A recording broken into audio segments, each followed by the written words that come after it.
السلام عليكم ورحمة الله تعالى وبركاته. كي دايرين؟ لاباس عليكم؟ كنتمنى احوالكم تكون بخير وعلى خير. كيف ما كتشوفوا مرة اخرى غادي نجي نشارك معكم واحد الغريبة البنات، الغريبة ديال ناس زمان، الغريبة اللي كل شيء كتعجبو، كتجيب مكونات بسيطة وسهلة وبكونتيتي كثيرة. كنتمنى انكم تتبعوا الفيديو وتشوفوا الطريقة ديالها، لانها والله البنات كتجي واحد الغريبة كتذوب في الفم وبمكونات كما قلت لكم عندنا في الدار. كنتمنى انكم تتبعوا الفيديو حتى الاخر وتشوفوا الطريقه ديالها. غادي نبدا ان شاء الله على بركه الله. هاد الغريبه عندي هنا واحد الاناء وضعت فيه واحد 125 غرام ديال الزبده. بالنسبه انا الزبده اختاريت النوعيه الممتازه، وانتم ديروا اي نوع ديال الزبده عندكم. هنايا غادي نضيف لهداك الزبده جوج شاصيات ديال الفاني العادي. غادي نضيف واحد القريصه ديال الملحه. غادي نضيف واحد الكاس ونص ديال السكر. بالنسبه لهاد الحليوه ديال الغريبه راه فيها كاس ونص، وانا غادي ندير غير كاس واحد ديال السكر ما عمرتوش. غادي نخدم هاد الزبده مزيان مزيان كيف ما كتشوفوا ان الزبده عندي رطبه لينه. غادي نخدمها مزيان مع داك السكر حتى كنحس بان داك السكر داب ليا وانسجم ليا مع الزبده، ولات عندي الزبده بوماد. ضروري من هاد العمليه باش تنجح معكم الغريبه ديالكم. من بعد البنات كيف ما كتشوفوا من خدمت ديك الزبده والسكر، غادي نضيف لهم واحد الكاس ونص ديال الزيت. بالنسبه غادي نضيف دائما عندنا العبار بالكاس العنبه. غادي نضيف الكاس الاول ديال الزيت وغادي نزيد نص كاس كيف ما كتشوفوا. غادي نخدم ايضا هذاك الزيت مزيان مع الزبده والسكر حتى كينسجموا لي كيف ما كتشوفوا. كيف ما كتشوفوا انني كنخدم غير بالسباتول، يمكن تخدموا بيديكم. وصافي غادي نبدا نخلط المكونات مزيان مزيان مزيان حتى كتذوب لي هذاك الزبده وكيتخلطوا ليا العناصر مزيان. صافي من بعد البنات ما خلطت هذيك الزبده مزيان مع داك الزيت، غادي نضيف الجنجلان. بالنسبه للبنات يمكن لكم تضيفوا الجنجلان او المكسرات اللي عندكم متوفره. هنايا غادي نضيف هنايا واحد الكاس ديال الجنجلان اللي حمرته وهرمشته.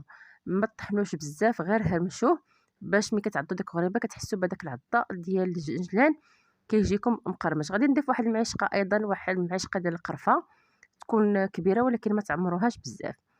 غادي نخدم ايضا هذيك الزبده مزيان مع المكونات مع هذاك الجنجلان اللي ضفنا له والقرفه حتى كينسجموا ليا. كيف ما قلت لكم البنات يمكن لي تضيفوا اللوز يكون محمر ومهرمش حتى هو، او كتكتفيو غير بالجنجلان حتى هي بالجنجلان كتجي زوينه.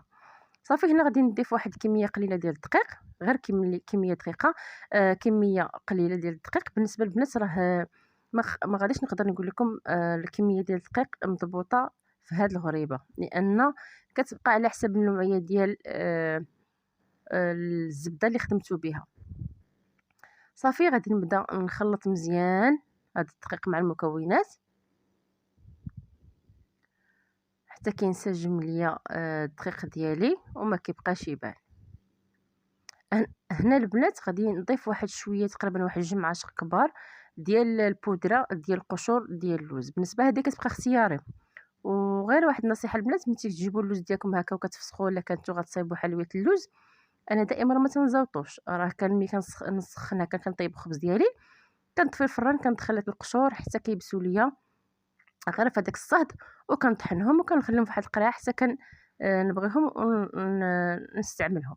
هنا غادي نضيف واحد الكاس ديال الدقيق المحمر. بالنسبه هاد الدقيق البنات المحمر كيعطينا واحد اللون في الغريبه ديالنا، كيجي مذهب وكتجيش داك الغريبه هكاك بيضه، كيجي اللون ديالها زوين بزاف. صافي غادي نبدا نخلط هذاك الدقيق مع المكونات مزيان. كيف ما كتشوفوا انا ما ضفتش الدقيق في مره واحده في الاول، ضفت غير شويه بشويه لانني كيف ما كتشوفوا ضفت الدقيق المحمر. ودابا غادي نكمل اضافه الدقيق ديالي حتى كنحصل على واحد العجينه اللي كتكون متماسكه. هنايا غادي نضيف ايضا واحد الخماره ونص ديال الحلوه كيف ما كتشوفوا. وصافي غادي نخلط المكونات مزيان حتى كينسجموا ليا. كيف ما كتشوفوا خصني نحصل على واحد الخليط ديال هاد الغريبه، ما تكونش خفيفه وما تكونش ثقيله. هنا صافي من بعد ما جمعت الغريبة ديالي كيف ما كتشوفوا، ما كتبقاش تلصق ليا. هذا هو القوام ديالها البنات. كيف ما كتشوفوا البنات أيضا البنات اللون اللي كيكون فيها كيجي زوين بزاف، حتى ملي كطيب راه كتبقى هكاك. هنا صافي غادي نخليها ترتاح واحد المدة حتى كترتاح مزيان، وصافي غادي نبدا نشكلها. بالنسبة البنات إلا بغيتو الغريبة تجيكم مفقعة مزيان مزيان، كاين اللي تيبغي الغريبة كتكون مفقعة، ضيفوا ملي كتبقاو تخدموا الزبدة ديالكم مع السكر وكتضيفوا الزيت، كتضيفوا واحد المعلقة ديال الخميرة حبيبات، الخميرة اللي كنعجنوا بها الخبز، غير هي تكون حبيبات ما تكونش معجونة. ديروا واحد المعلقة كبيرة ما تكونش حمراء، راه غادي تجيكم الغريبة مفقعة اكثر من هادشي اللي تفقعت ليا كيف ما كتشوفوا في الفيديو. هنا صافي غادي نبقى مستمر على طريقة حتى نكورها. بالنسبة كنكورها كويرات بحجم واحد، نتوما الا بغيتو تعبروهم راه تعبروهم.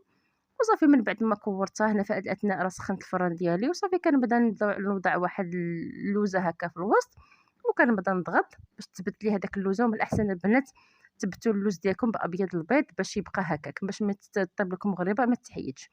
غندخل الفران البنات طيب من الفوق حتى كتشقق ليا ونطيبها من التحت. وهذا البنات هو الشكل النهائي كيف ما كتشوفوا البنات، هذا هو الشكل النهائي ديال الغريبه ديالي. صدقوني البنات راه كتجي واحد لوغو زوينه بهذيك الزبده ديال الاكل، لانها كتعطي واحد لوغو زوين بزاف بزاف، وكتذوب بالفم هكا هكا كنحصلوا على واحد الغريبه دوز اتاي. وفي الاعياد البنات او في المناسبات راه كتجي لذيذه. وكيف ما قلت لكم البنات راه كتسخنوا الفران ديالكم ضروري ان الغريبه ديالكم دخلوها طيب تشقق لكم من الفوق عاد طيبوها من التحت. كنتمنى هاد الغريبه اللي شاركت معكم تعجبكم وتطبقوها. ودائما كيف ما تنبخلش عليكم نتوما ما تبخلوش عليا باللايك والبارطاج. بارطاجيو البنات باش تعم فائده على الجميع. وبالنسبه لنظام القناه ما تنساوش تفعلوا الجرس باش ان شاء الله يوصلكم الجديد. وبسلام عليكم فيديو مقبل.